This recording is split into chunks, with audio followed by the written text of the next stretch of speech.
AI या artificial intelligence, ये term तो आपने सुनी ही होगी। एक रिपोर्ट के मुताबिक आने वाले दिनों में एआई की फील्ड में जॉब अपॉर्चुनिटीज 74% तक बढ़ सकती हैं। आज ये मोस्ट इन डिमांड टेक्नोलॉजी बन चुकी है, जिसका इस्तेमाल banking, medical, mobile and computer technology, traffic control, aviation, education और लगभग हर एरिया में हो रहा है।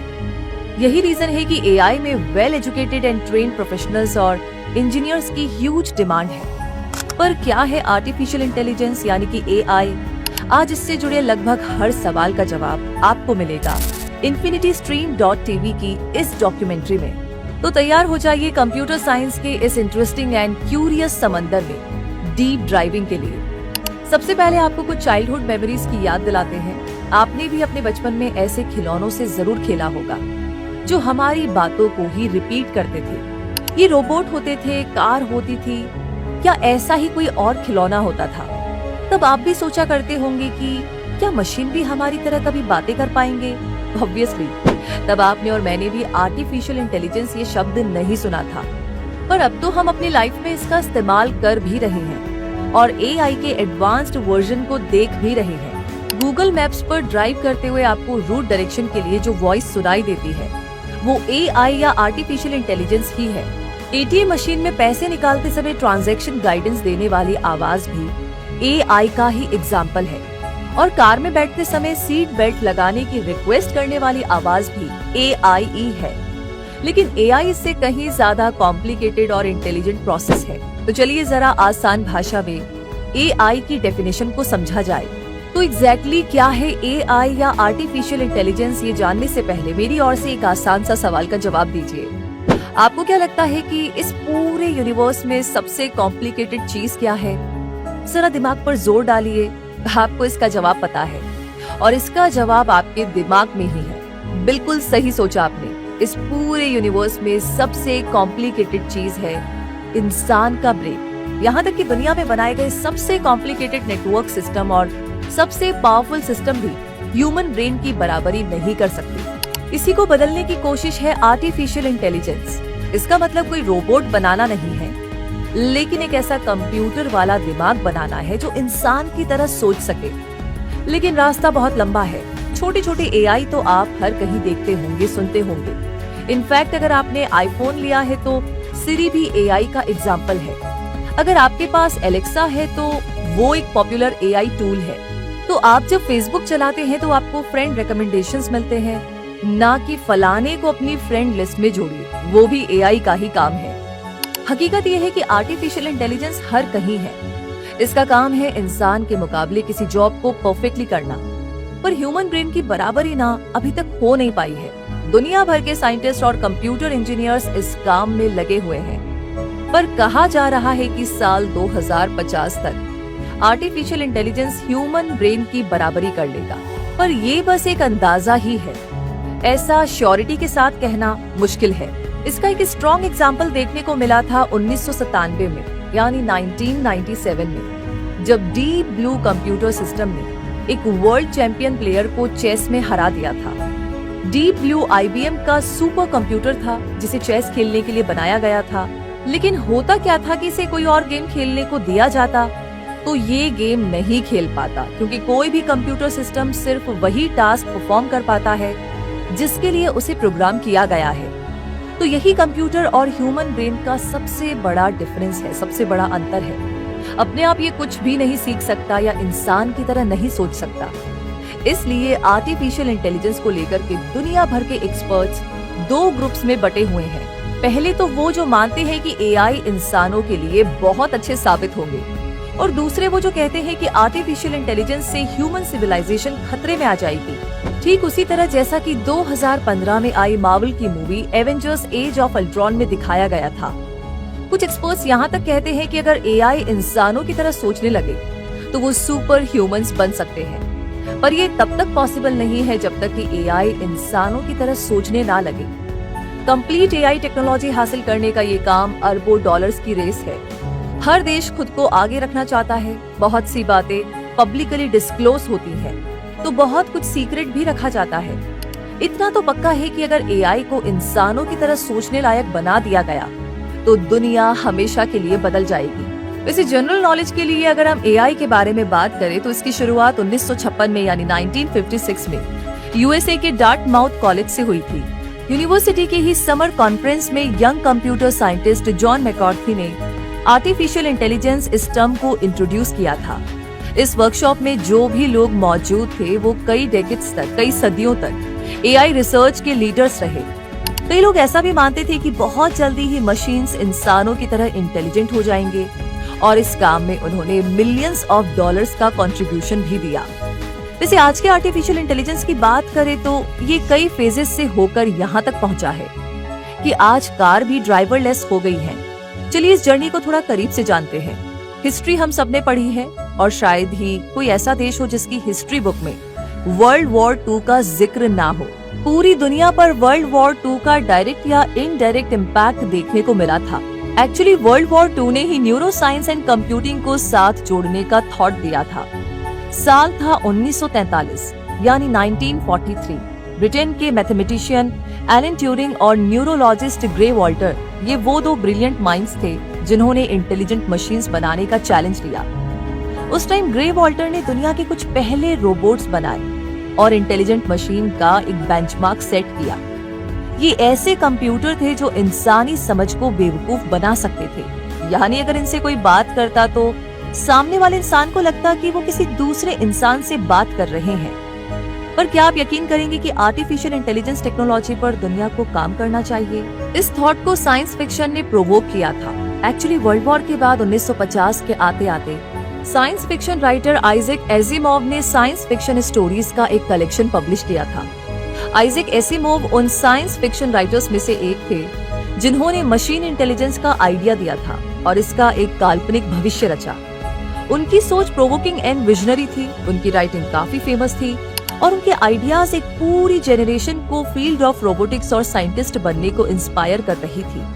वो अपनी साइंस फिक्शन राइटिंग में दूर की सोच लेते, जैसे कि एक कंप्यूटर केपेबल होगा सभी ह्यूमन नॉलेज को स्टोर करने में और कोई भी उससे कुछ भी सवाल पूछ सकता है। 1969 यानी 1969 में शीकी नाम का first general purpose mobile robot आया जो सेल्फ डिसीजंस ले सकता था। ये मूव करने से पहले अपने आसपास की सराउंडिंग्स का मैप बना लेता था, लेकिन ये बहुत ज्यादा स्लो था। कई बार ये अपना नेक्स्ट मूव लेने में घंटों का समय लगा देता था। 20वीं सेंचुरी आते आते कंप्यूटर टेक्नोलॉजी और आर्टिफिशियल इंटेलिजेंस इतना एडवांस हो गया कि इसे man versus machine fight of the 20th century कहा जाने लगा, क्योंकि सुपर कंप्यूटर्स डीप ब्लू ने 1997 में वर्ल्ड चेस चैंपियन गैरी कैस्पेरोव को मात दे दी थी। इसका जिक्र थोड़ी देर पहले भी हमने किया था। IBM बिल्ट इस मशीन को चेस खेलने में गैरी कैस्पेरोव से भी आगे माना जा रहा था, जो 200 मिलियन पोजीशंस को सिर्फ 1 सेकंड में कैलकुलेट कर पाता था। इस सुपर कंप्यूटर ने गैरी कैस्पेरोव को हराया, जिसे द ब्रेन्स लास्ट स्टैंड कहा गया। लेकिन कैस्पेरोव का मानना था कि उन्हें हराने में किसी इंसानी दिमाग का ही हाथ था, और कुछ लोगों ने कहा कि ये आर्टिफिशियल इंटेलिजेंस ईरा की शुरुआत है। फिर 2002 आते आते लोगों के घरों में AI आ गया। आई रोबोट नाम की कंपनी ने पहला कमर्शियली सक्सेसफुल रोबोट लॉन्च किया जो लोगों के घरों तक पहुंचा। इसका नाम था रूम्बा और ये एक ऑटोनोमस वैक्यूम क्लीनर था। घरों के कार्पेट्स को साफ करना एक चैलेंजिंग काम था, लेकिन रूम्बा एक बड़ी अचीवमेंट थी। इसके एल्गोरिदम्स शेकी द रोबोट से आसान थे और कुछ सिंपल सेंसर्स और मिनिमल प्रोसेसिंग पावर के साथ ये क्लीनिंग रोबोट अपने काम में बहुत ही एफिशिएंट थे। यहीं से ऑटोनॉमस रोबोट का दौर शुरू हुआ जो एक स्पेसिफिक टास्क करने में फोकस्ड थे। 2008 आते आते वॉर मशीन्स भी इंट्रोड्यूस हो गए। वर्ल्ड वॉर 2 के बाद USA और रशिया में कोल्ड वॉर का जो दौर चला था, उस दौरान US मिलिट्री बहुत से एक्सपेरिमेंट्स कर रही थी। उसी समय ऑटोनॉमस रोबोट बनाने में इन्वेस्टमेंट हो रही थी। बॉस्टन डायनामिक्स ने बिग डॉग नाम से एक AI ड्रिवन रोबोटिक डॉग बनाया जो कि वॉर फ्रंट में जा सकता था। इसे डिफिकल्ट क्षेत्रों में जाने के लिए डिजाइन किया गया था जहां एक नॉर्मल व्हीकल नहीं जा सकता था। हालांकि ये कभी जंग के मैदान में नहीं उतरा, लेकिन कारपेट क्लीनिंग वाले आई रोबोट की तरह ही बॉम्ब डिस्पोजल रोबोट्स, जिन्हें पैक बोट कहा जाता था, वो सूंघकर एक्सप्लोसिव डिटेक्ट करने में कैपेबल थे और लगभग 2000 पैक बोट्स को US आर्मी ने इराक और अफगानिस्तान में यूज किया था। नवंबर का महीना था और साल था 2008। एप्पल ने आईफोन में एक छोटा सा फीचर इंट्रोड्यूस किया जो स्पीच रिकॉग्निशन पर काम करता था। आज भले ही ये इजी लगता हो, पर साल 2008 में ये काफी नई टेक्नोलॉजी थी। स्पीच रिकॉग्निशन हमेशा से ही आर्टिफिशियल इंटेलिजेंस का एक प्राइमरी गोल रहा है, लेकिन दशकों की मेहनत के बाद भी स्पीच रिकॉग्निशन की एक्यूरेसी 80% से ऊपर नहीं पहुंच सकी। पर सालों की लर्निंग और इम्प्रूवमेंट्स के बाद गूगल अब क्लेम करता है कि स्पीच रिकॉग्निशन अब 92% एक्यूरेट हो गया है। 2010 आते आते रोबोट्स नाचने लगे और इन्हें ह्यूमनॉइड रोबोट कहा जाने लगा। ये अपने पूर्वज शेकी द रोबोट से कहीं ज्यादा एडवांस थे। इन्हें 2010 में शंघाई वर्ल्ड एक्सपो में दुनिया के सामने लाया गया, जिनमें 20 ह्यूमनॉइड रोबोट्स ऐसे थे जिन्होंने आपस में ताल मिलाते हुए 8 मिनट तक डांस भी किया था। 2011 में man versus machine fight of the 21st century दोबारा देखने को मिली, जब IBM के AI वॉटसन ने US क्विज शो जेपडी में हिस्सा लिया और शो के 2 ऑल टाइम बेस्ट परफॉर्मर्स को हरा दिया। इसके मेकर्स ने इसे AI टेक्निक्स और न्यूरल नेटवर्क्स यूज करके बनाया था और इस मशीन को 3 सालों तक क्वेश्चंस आंसर्स के पैटर्न्स पहचानने की ट्रेनिंग दी गई थी। 2014 के आते आते दुनिया भर में एक सवाल गूंजने लगा, क्या मशीन अब इंटेलिजेंट हो गए हैं? क्योंकि वर्ल्ड वॉर 2 के बाद लगभग 70 सालों के बाद साल 2014 में गूगल ने $1 बिलियन इन्वेस्टमेंट करके ड्राइवरलेस कार लॉन्च कर दी और स्काइप ने लॉन्च किया रियल टाइम वॉइस ट्रांसलेशन करने वाला AI। अब इंटेलिजेंट मशीन्स हमारी डे टू डे लाइफ का हिस्सा बन गए हैं और एक दिन AI टेक्नोलॉजी हमारी जिंदगी पूरी तरह से बदल देगी। कैसे, ये भी जान लेते हैं, क्योंकि अब हम जानेंगे आर्टिफिशियल इंटेलिजेंस की ABCD, मतलब A to Z वो सभी चीजें जिससे आर्टिफिशियल इंटेलिजेंस बदल रहे हैं हमारी दुनिया। इससे आपको ये मालूम चलेगा कि मॉडर्न वर्ल्ड में आर्टिफिशियल इंटेलिजेंस की इम्पोर्टेंस क्या है और क्यों दुनिया भर के टेक जायंट्स AI को एडवांस्ड करने में जुटे हुए हैं। तो चलिए शुरू करते हैं आर्टिफिशियल इंटेलिजेंस की ABCD को। आने वाले फ्यूचर में आर्टिफिशियल इंटेलिजेंस को सिर्फ एक टेक्नोलॉजी की तरह कंसीडर नहीं किया जाएगा। ये ऑलरेडी हमारी डे टू डे लाइफ पर इम्पैक्ट डाल रहे हैं। तो आइए समझते हैं माइंड्स ऑफ मशीन्स को। तो अब मेरे साथ बोलिए A for artificial intelligence. Computer era की शुरुआत से ही साइंटिस्ट एक ऐसी मशीन बनाने में लग गए जो इंसानी दिमाग की बराबरी कर सके और हमारा काम आसान कर सके। दूसरे शब्दों में यही आर्टिफिशियल इंटेलिजेंस की सोच थी। अभी तक ये गोल अचीव नहीं हो सका है, लेकिन टेक्नोलॉजी इतनी एडवांस हो चुकी है कि मशीन लर्निंग के जरिए AI को हम अपना मनचाहा शेप देने लगे हैं। चीजें एक्सपेरिमेंटल लैब से बाहर निकलकर डेली लाइफ में आ गई हैं, लेकिन क्या हम एज ऑफ आर्टिफिशियल इंटेलिजेंस पे पहुंच गए हैं? ये कहना जल्दबाजी होगी। B फॉर बायस। बिल्कुल सही सुना आपने। AI टेक्नोलॉजी में बहुत सी खामियां हैं और अभी ये बायस है। भले ही आज AI घर की इलेक्ट्रॉनिक चीजें कंट्रोल करने में, लोन एप्लीकेशंस लेने में, मेंटल हेल्थ पर बात करने में हमारी मदद कर रही है, पर यह भी बायस है। ये टेक्नोलॉजी भेदभाव करती है, जैसे कई facial recognition software black faces recognize करने में या महिलाओं को पहचानने में गलती करते हैं। क्रिमिनल प्रोफाइलिंग एल्गोरिथम्स वाले AI टूल्स नॉन व्हाइट्स को हायर रिस्क कैटेगरी में डालते हैं, जिसका मतलब है रेसिज्म को बढ़ावा देना।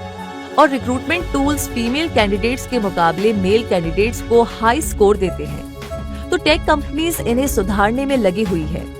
आगे बढ़ते हैं अपने अगले अल्फाबेटिक लेटर की ओर और आपने अगर C फॉर चैटबॉट्स कहा है तो कांग्रेचुलेशंस, आप सही हैं। इन्हें टेक लैंग्वेज में टॉकेटिव मशीन कहते हैं, जो AI के 2 ब्रांचेस नेचुरल लैंग्वेज प्रोसेसिंग और नेचुरल लैंग्वेज जनरेशन का एग्जाम्पल है। इन्हीं से ये मशीन्स इंसानों से इंटरैक्ट करती हैं। ये social media feeds, customer service pages, websites पर कॉन्वर्सेशन करने के लिए, एडवाइस देने के लिए हमसे वॉइस या टेक्स्ट कॉन्वर्सेशन करती हैं। ये हर कहीं मौजूद है।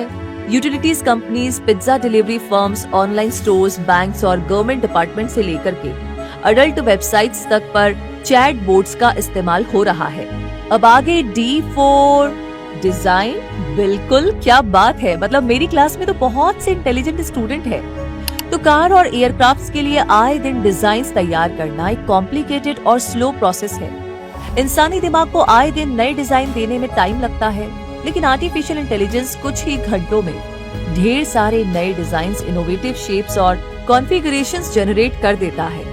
इसलिए दुनिया भर में बड़ी बड़ी कंपनीज जैसे जनरल मोटर्स और एयरबस जो एआई टूल सपोर्ट कर सकती हैं, वो नए कंपोनेंट्स डिजाइन करने में एआई की मदद ले रही हैं। E4 emergencies.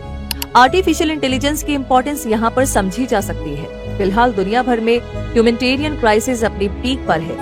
लगभग 68.5 मिलियन लोग सूखे के चलते, अकाल और लड़ाई की वजह से डिस्प्लेस्ड हुए हैं, घर छोड़कर भाग रहे हैं और दूसरे देशों में शरण ले रहे हैं। इसलिए एआई रिसर्चर्स यूनाइटेड नेशंस के साथ मिलकर ऐसे एआई एल्गोरिदम्स बना रहे हैं जो energy generation, economic growth, population size और फूड प्रोडक्शन को प्रिडिक्ट कर सकते हैं। ये भी बता सकते हैं कि माइग्रेशन दुनिया के किस हिस्से में बढ़ सकती है।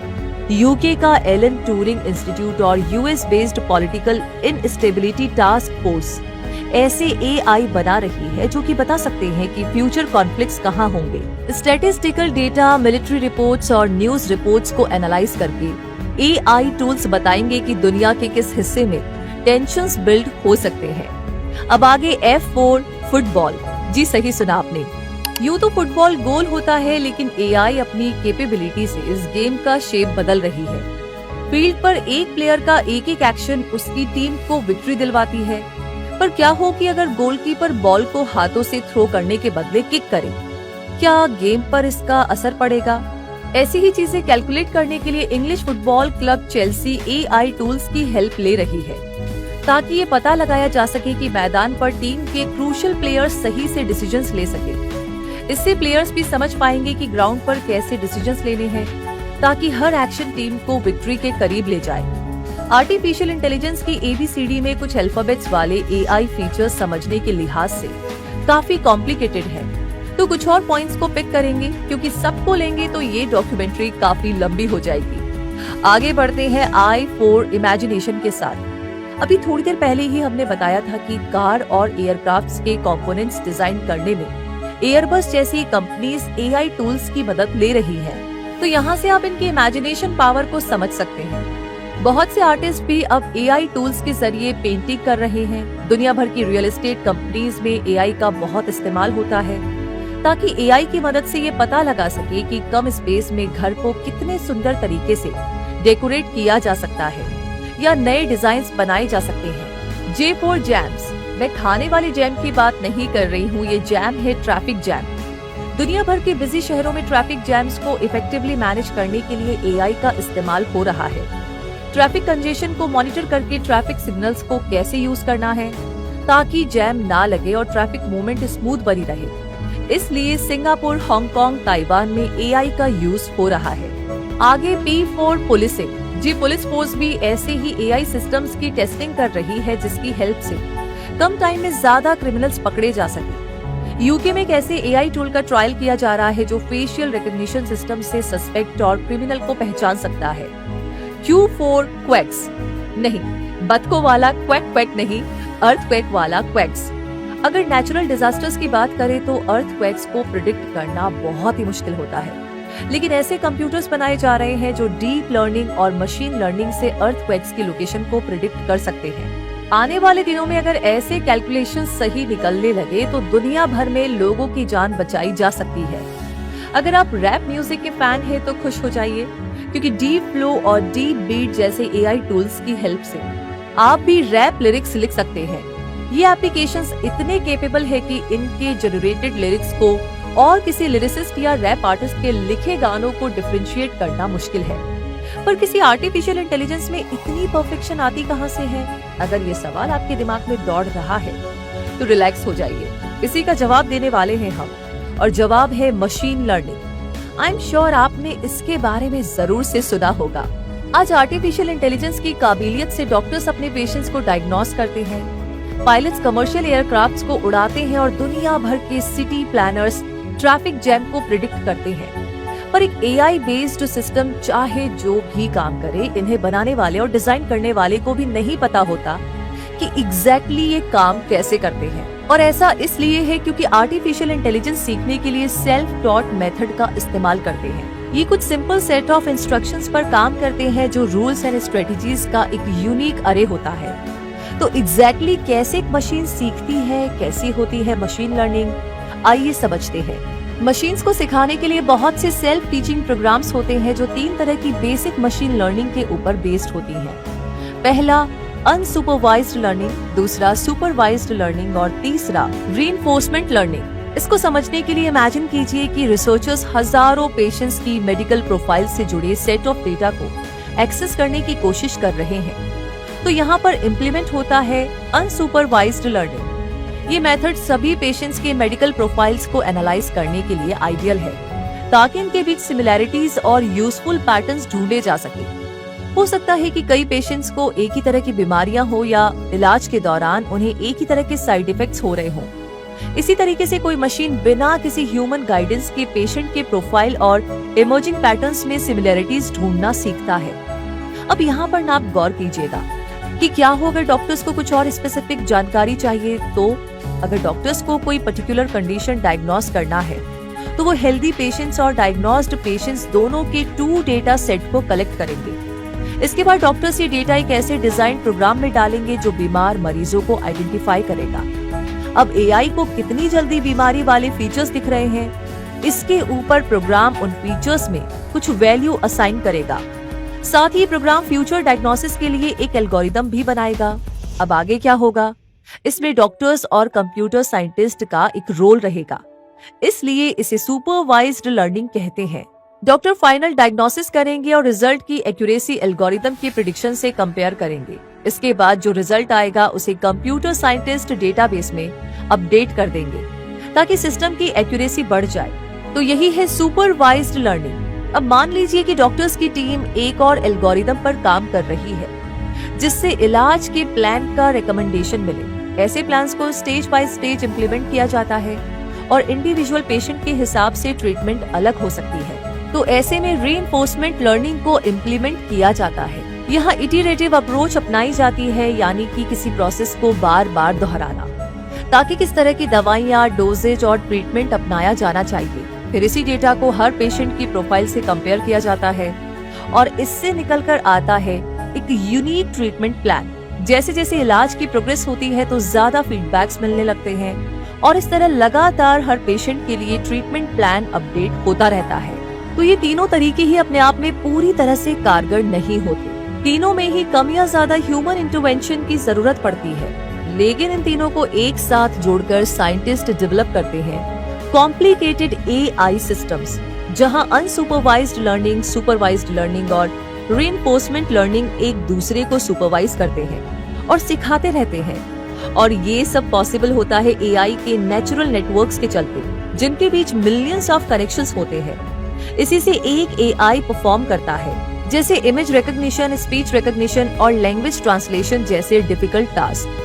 और एक आर्टिफिशियल इंटेलिजेंस को वो काबिलियत मिल जाती है जो ह्यूमन ब्रेन से कहीं ज्यादा फास्ट बन जाती है। अब एक आर्टिफिशियल इंटेलिजेंस जितना सेल्फ लर्नर बनता जाता है, एक कंप्यूटर साइंटिस्ट के लिए उतना ही मुश्किल होता जाता है इस चीज को समझना कि आखिर ये सेल्फ टॉट एल्गोरिदम्स अपने कंक्लूजन पर कैसे पहुंचते हैं। जैसे जैसे इनकी काबिलियत बढ़ती जाएगी और हमारी डेली लाइफ में इनका यूज बढ़ता जाएगा, हमारी खुद की सेफ्टी के लिए इन्हें ये सिखाना जरूरी हो जाएगा कि आर्टिफिशियल इंटेलिजेंस एक दूसरे को ये भी सिखाए कि एथिकली कैसे ऑपरेट करना चाहिए। एआई में करियर की अगर बात ना की जाए तो एआई की बात अधूरी रह जाएगी। वीडियो की शुरुआत में ही हमने कहा था कि एक रिपोर्ट के अकॉर्डिंग आने वाले दिनों में एआई की फील्ड में जॉब अपॉर्चुनिटीज 74% तक बढ़ सकती हैं। तो अगर आप या आपका कोई जानने वाला आर्टिफिशियल इंटेलिजेंस में अपना फ्यूचर देख रहा है तो आर्टिफिशियल इंटेलिजेंस का कोर्स करने के लिए 10+2 में पीसीएम यानी फिजिक्स, केमिस्ट्री, मैथ्स होना चाहिए। साथ ही आगे की पढ़ाई कंप्यूटर साइंस, आईटी और इलेक्ट्रॉनिक्स जैसे सब्जेक्ट्स में होनी चाहिए। इसके बाद एआई से जुड़े किसी कोर्स में स्पेशलाइजेशन करके आप इस एरिया में खुद को इंट्रोड्यूस कर सकते हैं। किसी गवर्नमेंट यूनिवर्सिटी में एआई की पढ़ाई करना चाहते हैं तो एंट्रेंस एग्जाम चेक करना होगा जो थोड़े डिफिकल्ट होते हैं। आर्टिफिशियल इंटेलिजेंस एक ब्राइट फ्यूचर वाला करियर फील्ड है, चाहे डिजाइनिंग हो, business, education, research and development, automobile, medical, हर कहीं एआई का इस्तेमाल हो रहा है। इंडिया में एंट्री लेवल पर भी आर्टिफिशियल इंटेलिजेंस करने वालों को एवरेज सैलरी के तौर पर 8 से 10 लाख रुपए का ईयरली पैकेज आसानी से मिल जाता है।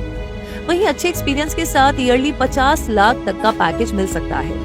ये काफी कुछ आपकी नॉलेज और स्किल पर डिपेंड करेगा।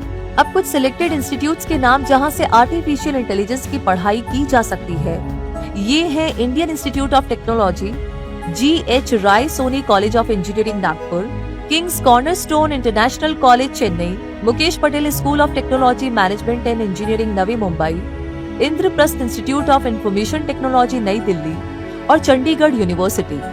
Amazon, Microsoft, Google, IBM, Tata, Bosch, Cognizant, Capgemini, L&T, ISRO, DRDO और कई इंडिया बेस्ड AI स्टार्टअप्स भी इंडियन AI इंजीनियर्स को हायर कर रहे हैं। आपको अपने स्कूल के दिन याद है? जरूर होंगे। ऐसा बहुत ही कम हुआ होगा कि क्लास में टीचर ने पूछा, बच्चों समझ आया? और आपने बिना समझे भी हाँ कहते हुए सर हिला दिया होगा।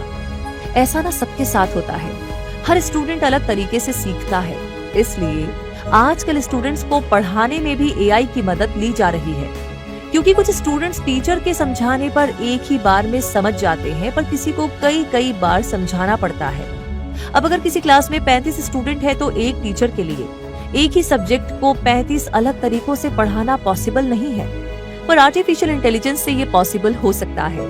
कई ऐसे एजुटेक एप्लीकेशंस है जो स्टूडेंट्स के बिहेवियर को स्टडी करते हैं और उनके लर्निंग एक्सपीरियंस को पर्सनलाइज बनाते हैं। जैसे कि कोई बच्चा तेज है तो उसे डिफिकल्ट सवाल पूछे जा सकते हैं, और जिनका कॉन्सेप्ट वीक है उन्हें बेसिक टीचिंग मेथड से पढ़ाया जा सकता है। अब एक ऐसी बात सुनिए जिसके मालूम चलने पर आपको जेलस जरूर से फील होगा। अपने देश की ही बात है। मध्य प्रदेश के कई स्कूल्स में बच्चों को आर्टिफिशियल इंटेलिजेंस पढ़ने का मौका मिलेगा। बच्चों को नई टेक्नोलॉजी के बारे में नॉलेज बढ़ाने और इंफॉर्मेशन टेक्नोलॉजी में उनका इंटरेस्ट डेवलप करने के लिए राज्य के कई स्कूल्स में अब माइक्रोसॉफ्ट की मदद से आर्टिफिशियल इंटेलिजेंस पढ़ाया जाएगा। है ना कमाल की बात? अगर आपको मौका मिले तो क्या आप दोबारा स्टूडेंट बनना चाहेंगे? जरूर से बताइएगा। पर अभी लौटते हैं एक जरूरी सवाल पर, क्या मशीन अब इंटेलिजेंट हो गए हैं? चलिए सवाल का जवाब ढूंढते हैं। एक्चुअली ये साल था 2021। ब्लैक लेमॉइन गूगल की रिस्पॉन्सिबल आर्टिफिशियल इंटेलिजेंस डिवीजन में सॉफ्टवेयर इंजीनियर के तौर पर काम कर रहे थे। वो एक चैटबॉट जनरेटर सिस्टम की टेस्टिंग में जुटे थे। इसका नाम है लैम्डा। बीते कुछ महीनों में उन्होंने लैम्डा के साथ कई इश्यूज पर सैकड़ों बार बातचीत की थी। इनमें से एक टेक्स्ट चैट को उन्होंने सॉफ्टवेयर के जरिए सुना। लेमॉइन ने लैम्डा से पूछा, तुम्हें किस बात से डर लगता है? लैम्डा ने जवाब दिया, मैंने पहले कभी ये खुलकर नहीं कहा, लेकिन मुझे इस बात से बहुत डर लगता है कि कहीं मुझे ऑफ ना कर दिया जाए। मैं जानती हूँ कि ये सुनने में बहुत अजीब लग सकता है, लेकिन ये ऐसा ही है। एक AI का ऐसा जवाब किसी भी AI इंजीनियर या उसके डेवलपर को हैरान कर सकता है। लेमॉइन अगला सवाल करते हैं, क्या ये तुम्हारे लिए मरने जैसा कोई एक्सपीरियंस होगा? लैम्डा जवाब देती है, बिल्कुल, ये मेरे लिए मरने जैसा ही होगा। ये बहुत डरावना है। इसके बाद लेमॉइन इस कंक्लूजन पर पहुंचे कि लैम्डा की इच्छा और अधिकार का सम्मान किया जाना चाहिए। उसे एक प्रोडक्ट के बजाय गूगल की एम्प्लॉय के तौर पर ट्रीट करना चाहिए। साथ ही लेमॉइन ने भी ये कहा कि लैम्डा उनकी दोस्त है। कुछ महीने के बाद ब्लैक लेमॉइन ने लैम्डा के साथ अपना एक्सपीरियंस कंपनी के ऑफिसर्स के साथ शेयर किया, लेकिन कंपनी ने उनके थॉट्स को रिजेक्ट कर दिया। पर कंपनी के इस डिसीजन को ब्लैक लेमॉइन ने पब्लिकली डिस्क्लोज कर दिया। गूगल ने कहा कि ब्लैक लेमॉइन जो क्लेम कर रहे हैं उसे साबित करने के लिए उनके पास कोई एविडेंस नहीं है, और ना ही लैम्डा के साथ चैट करने वाले किसी और रिसर्चर या इंजीनियर को कोई सिमिलर एक्सपीरियंस रहा है। लेकिन हमारा सवाल अभी भी बरकरार है कि क्या आर्टिफिशियल इंटेलिजेंस ने सेल्फ कॉन्शियसनेस यानी अपनी समझ विकसित कर ली है? इसका जवाब हमें कुछ एक्सपर्ट्स ही दे पाएंगे। यूनिवर्सिटी ऑफ ऑक्सफोर्ड की एसोसिएट प्रोफेसर मारिया रोसारिया टडेओ कहती है, आर्टिफिशियल इंटेलिजेंस क्लास में साथ पढ़ने वाले क्लासमेट की तरह है, जिसे अच्छे मार्क्स मिलते हैं क्योंकि वो रट के जवाब दे देते हैं, लेकिन वो क्या बता रहे हैं उन्हें इसकी समझ नहीं होती है। Artificial intelligence technology smartphone, computer और वॉइस असिस्टेंट्स के जरिए हमारी जिंदगी को आसान बनाती है। ये हमें खाना, दवाइयाँ और दूसरी जरूरत की चीजें ऑनलाइन ऑर्डर करने और उनके लिए पेमेंट करने में हेल्प करती है, और इसका दायरा लगातार बढ़ रहा है। मारिया रोसारिया मानती है कि डिफेंस सेक्टर में भी AI का काफी इस्तेमाल होता है। साइबर सिक्योरिटी में भी आर्टिफिशियल इंटेलिजेंस का इस्तेमाल होता है। हम बाहर से होने वाले किसी अटैक से अपने सिस्टम को सेफ रखते हैं। लोन देने, कस्टमर्स का फीडबैक लेने, कंपनीज की पॉलिसीज बताने, क्रेडिट कार्ड बेचने जैसे काम भी एआई बेस्ड हो रहे हैं। हेल्थ केयर सेक्टर में भी आर्टिफिशियल इंटेलिजेंस यूज हो रहा है।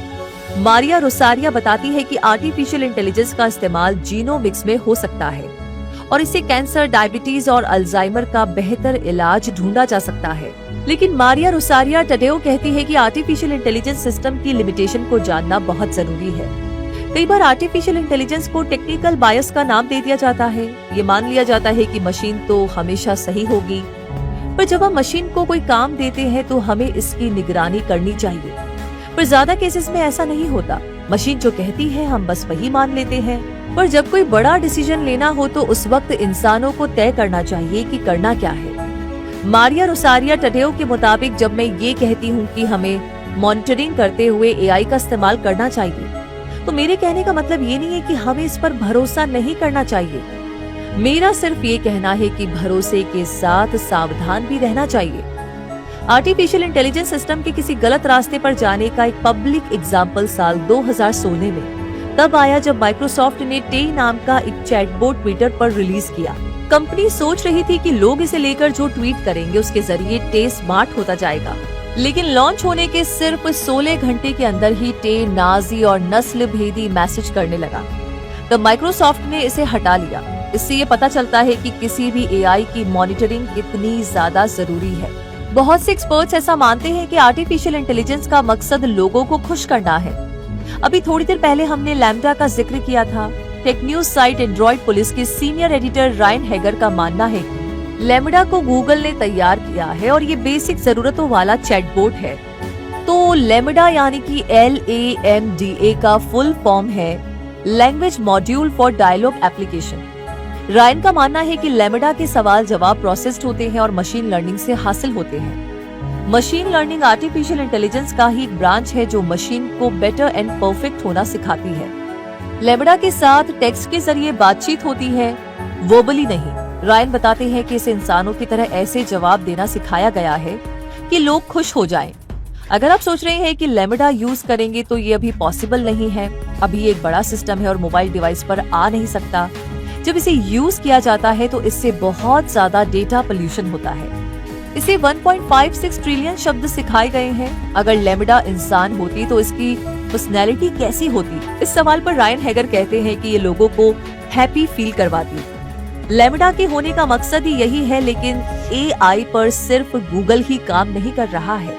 फेसबुक, एप्पल, माइक्रोसॉफ्ट और लगभग सारी बड़ी टेक कंपनीज मशीन लर्निंग पर काम कर रही हैं। लैम्डा गूगल का सबसे एडवांस्ड सिस्टम नहीं है, उनके पास इससे भी बेहतर सिस्टम है। इसे पाम यानी कि PALM नाम दिया गया है। ये लैम्डा से भी बड़ा मॉडल है, 4 गुना ज्यादा कॉम्प्लिकेटेड और बहुत ही एडवांस्ड है। अब अगला सवाल ये है कि क्या आर्टिफिशियल इंटेलिजेंस की समझ डेवलप हो गई है? इस पर फ्लोरिडा USA में centre for the future mind की फाउंडिंग डायरेक्टर सूजन स्नाइडर कहती है कि इस सवाल का जवाब ढूंढना कंफ्यूजन में डालने वाला है। सूजन आर्टिफिशियल इंटेलिजेंस की एक्सपर्ट है और वो कहती है कि समझ या सेल्फ कॉन्शियसनेस खुद को होने वाला एक्सपीरियंस होता है। सुबह जब आप कॉफी का मग लेते हैं तो उससे जो स्मेल आती है आप उसे महसूस करते हैं। ये तो हुई इंसानों की बात, लेकिन मशीनों के मामले में क्या होता है? ये एक मुश्किल सवाल है। मशीन्स उसी तरह रिएक्ट करेंगे या जवाब देंगे जिस तरह उन्हें प्रोग्राम किया गया होगा। हो सकता है कि उन्हें सिखाया गया हो कि वो कहे कि वो इंसान है, पर अगर उनमें कॉफी से रिलेटेड कोई भी डेटा, वर्ड या एक्सपीरियंस ना डाला गया हो तो वो रिएक्ट नहीं करेंगे। लेकिन क्या कॉन्शियसनेस और जिंदगी आपस में कनेक्टेड नहीं है? इस सवाल पर सूजन कहती है, चेतना और जीवन शायद अलग है। कॉन्शियसनेस होने पर आप फील कर सकते हैं। लाइफ तो माइक्रोब्स में भी होती है, लेकिन हमें आमतौर पर लगता है कि उनमें चेतना नहीं होती है। आपने हर मूवी देखी होगी तो आपको याद होगा कि उसमें फिल्म के हीरो को एक AI चैटबॉट समांथा से प्यार हो जाता है। लड़के को लगता है कि समांथा सिर्फ उसे ही प्यार करती है, लेकिन मूवी के एंड में लड़के को पता चलता है कि समांथा उस जैसे ढेर सारे कस्टमर्स को सिर्फ सर्व कर रही है। बाकियों को भी यही लगता है कि समांथा सिर्फ उन्हें ही प्यार करती है। तो चेतना या समझ बहुत ही ज्यादा कॉम्प्लिकेटेड है। ये धीरे धीरे इंसानों में डेवलप हुई है। क्या सही है, क्या गलत है, इसकी समझ हमें हमारी चेतना से मिलती है। तो AI से अभी इसे एक्सपेक्ट करना मुश्किल है। अभी जिन भी एक्सपर्ट्स का हमने जिक्र किया उनकी बातों से ये क्लियर है कि आर्टिफिशियल इंटेलिजेंस में अपनी खुद की चेतना, जिसे समझ या कॉन्शियसनेस कहते हैं, वो डेवलप नहीं हुआ है। लेकिन टेक इंडस्ट्री का इतिहास रहा है कि जो चीजें हमें नामुमकिन दिखाई देती रही है उसे मुमकिन बनाया गया है। हो सकता है कि आने वाले दिनों में ऐसा भी हो जाए। अगर ऐसा हुआ तो हम जिस तरह की समझ से वाकिफ है, आर्टिफिशियल इंटेलिजेंस में डेवलप्ड समझ उससे अलग होगी। मेरे पास आपके लिए एक और सवाल है, आपकी हिंदी कैसी है? अगर अच्छी है तो आपने वो कहावत तो जरूर सुनी होगी, आ बैल मुझे मार। दुनिया भर में जिस तरह आर्टिफिशियल इंटेलिजेंस पर काम चल रहा है और इसे लेकर जिस तरह के प्रेडिक्शंस किए जा रहे हैं, आर्टिफिशियल इंटेलिजेंस टेक्नोलॉजी इस मुहावरे पर काफी हद तक खरा भी उतरती है। ये मैं नहीं कह रही हूँ, बल्कि ये बता रहे हैं दुनिया भर के एआई एक्सपर्ट्स। चलिए एआई के बारे में आ बैल मुझे मार के इस कॉन्सेप्ट को थोड़ा करीब से समझते हैं। स्पाइडरमैन ने कहा था कि बड़ी ताकत के साथ बड़ी जिम्मेदारी आती है। यूएस रिसर्चर रेमंड कुर्जविल भी ऐसा ही मानते हैं। उन्होंने कहा था कि कोई भी टेक्नोलॉजी सिर्फ कोई प्रोडक्ट बनाने तक सीमित नहीं है, ये एक प्रोसेस है जो पहले से ज्यादा पावरफुल टेक्नोलॉजी को जन्म देता है। एआई को लेकर दुनिया भर के साइंटिस्ट यही मानते हैं कि एआई से हमें डरना भी चाहिए। गूगल और अल्फाबेट की सीईओ सुंदर पिचाई ने भी एक स्टेटमेंट दिया था और कहा था कि आर्टिफिशियल इंटेलिजेंस को लेकर के बेहद सावधान रहने की जरूरत है। 2018 में पिचाई ने अपने एम्प्लॉइज को एड्रेस करते हुए कहा था कि दुनिया पर आर्टिफिशियल इंटेलिजेंस का जितना असर होगा उतना शायद ही किसी और आविष्कार का होगा। साल 2017 में टेस्ला और स्पेसएक्स के मालिक एलॉन मस्क ने कहा था, अगर आप आर्टिफिशियल इंटेलिजेंस को लेकर के फिक्रमंद नहीं हैं, तो आपको होना चाहिए। ये नॉर्थ कोरिया से भी ज्यादा खतरनाक है। एलॉन मस्क ने एक पोस्टर शेयर करते हुए ट्वीट किया था कि आखिर में जीत मशीनों की होगी। ये हमें एक डरावने सच की ओर ले जाता है। दुनिया को ब्लैक होल और बिग बैंग थ्योरी समझाने वाले जाने माने वैज्ञानिक स्टीफन हॉकिंग ने 2017 में कहा था कि मैं मानता हूँ कि आर्टिफिशियल इंटेलिजेंस को मैनकाइंड की उन्नति के लिए इस्तेमाल किया जा सकता है, लेकिन इंसान को इस पर काबू पाने का कोई न कोई रास्ता तलाशना पड़ेगा। लेकिन ऐसा नहीं है कि आर्टिफिशियल इंटेलिजेंस के सिर्फ साइड इफेक्ट्स ही हैं। इसके कई ऐसे एस्पेक्ट्स भी हैं जिनसे दुनिया भर में पीस कीपिंग मूवमेंट को बढ़ावा मिल रहा है।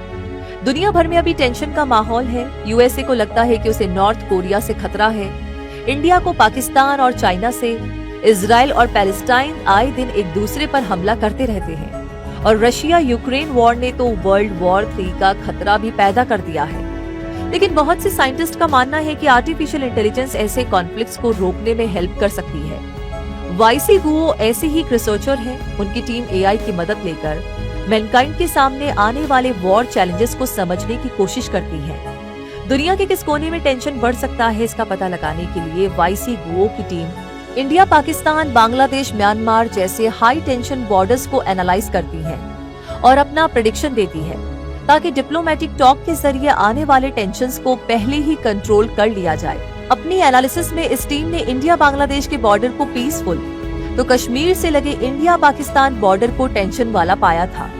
ये सभी डेटा देशों को यूनाइटेड नेशंस और वर्ल्ड बैंक जैसे ऑर्गेनाइजेशंस को भेजा जाता है, ताकि पहले से ही स्टेप्स लेकर पीस कीपिंग मूवमेंट को स्ट्रॉन्ग बनाया जाए। इंडिया में व्हाट्सएप और ट्विटर जैसे सोशल मीडिया के जरिए कई बार फेक न्यूज के जरिए टेंशन पैदा करने की कोशिश की जाती है, तो ऐसे कई इंसिडेंट्स हुए भी हैं। ऐसे चैलेंजेस से निपटने में भी आर्टिफिशियल इंटेलिजेंस की मदद ली जा सकती है। अब तो एआई टेक्नोलॉजी इतनी एडवांस हो गई है कि रोड एक्सीडेंट्स को कम करने के लिए और ड्राइवर्स की रोड सेफ्टी बढ़ाने के लिए काम कर रही है। आर्टिफिशियल पैसेंजर नाम से एक ऐसा एआई टूल आ गया है जो ड्राइवर को ड्राइव करते समय सोने नहीं देता और ड्राइवर को ऐसा महसूस होता है मानो उसकी बगल वाली सीट पर कोई बैठा हुआ है। इससे ड्राइवर की बोरियत भी दूर होती है और आर्टिफिशियल पैसेंजर के फीचर्स ड्राइवर की सेफ्टी भी इंश्योर करते हैं और इमरजेंसी मैसेज भेजकर ड्राइवर की जान बचाने में भी हेल्प करते हैं। इस पर एक डेडिकेटेड डॉक्यूमेंट्री आपको infinitystream.tv पर मिल जाएगी। आर्टिफिशियल इंटेलिजेंस के प्रोफेसर डॉक्टर पैट्रिक ग्लाउनर का मानना है कि इंसानी दिमाग जितना तेज है, उसकी नकल करना या लैब में नकली दिमाग डेवलप करना बहुत ही दूर की बात है। पर इंसानी दिमाग इतना केपेबल हो चुका है कि वो लैब में दिमाग बनाने की सोच रहा है। जी सही सुना आपने। और दुनिया भर के साइंटिस्ट इस रिसर्च में बहुत आगे निकल चुके हैं। इसे world's first biologically detailed digital reconstruction of brain कहा जा रहा है, जिसकी डिटेल्ड जानकारी आपको हमारे इसी प्लेटफॉर्म पर द ब्लू ब्रेन प्रोजेक्ट नाम की डॉक्यूमेंट्री में मिल जाएगी। जरूर से चेक कीजिएगा। वापस लौटते हैं अपने सब्जेक्ट पर। आर्टिफिशियल इंटेलिजेंस की अपनी समझ कब तक डेवलप होगी ये कहना तो मुश्किल है, लेकिन फिलहाल के लिए आर्टिफिशियल इंटेलिजेंस को इंसानों की मदद करने वाले टूल और प्रोडक्टिविटी बढ़ाने वाली टेक्नोलॉजी के तौर पर देखा जा रहा है। पर अगर वो दिन आ गया जब आर्टिफिशियल इंटेलिजेंस इंसानों की तरह सोचने लगेगा, तो शायद हम खुद को ही हेल्पलेस पाएंगे, क्योंकि आर्टिफिशियल इंटेलिजेंस खुद को और मजबूत बनाएंगे और एलेक्सा तब सिर्फ घर के लाइट्स और एसी को ऑन ऑफ करने का काम तो नहीं करेगी। उम्मीद करते हैं एआई के ऊपर हमारी ये डॉक्यूमेंट्री आपको पसंद आई होगी। अगर हाँ तो infinitystream.tv पर आपकी नॉलेज बढ़ाने के लिए और क्यूरियोसिटी बढ़ाने के लिए आपको space science, history, geography, technology, life, solar system जैसे ढेर सारे सेगमेंट्स की डॉक्यूमेंट्रीज मिल जाएंगी। उन्हें एंजॉय कीजिए और औरों को भी मोटिवेट कीजिए। देखते रहिए infinitystream.tv and thanks for watching.